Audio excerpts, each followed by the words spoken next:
Hey everyone, as you might have noticed, there was no new video posted yesterday, and that's because we're at the end of the hydroponic series of videos. So we'll be moving back to a weekly upload schedule for the main series.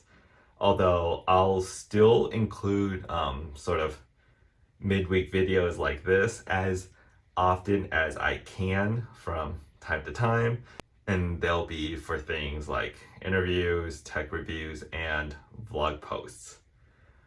So yeah, on the topic of hydroponics, I can sort of go over what I'm doing here because it's pretty cool.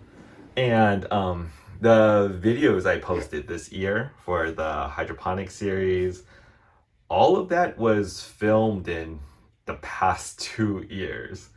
So I've been testing out a lot of cool new stuff since then. So this is a hydro bucket.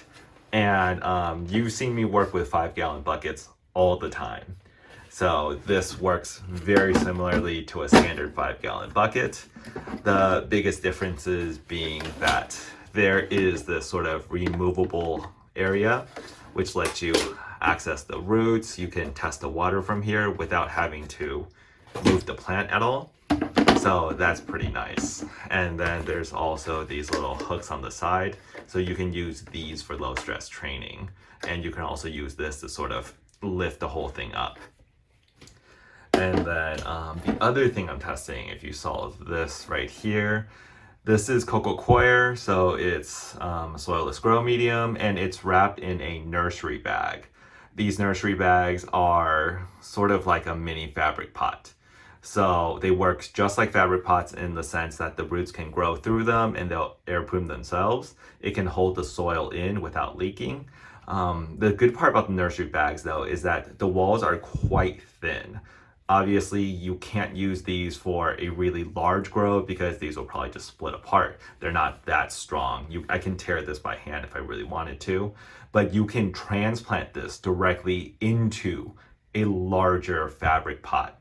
So it makes it quite easy to work with. It's supposedly biodegradable. I don't know if that's actually true or not because, yeah. But what I'm trying here now is I'm gonna place, hold on, let me put the lid back on,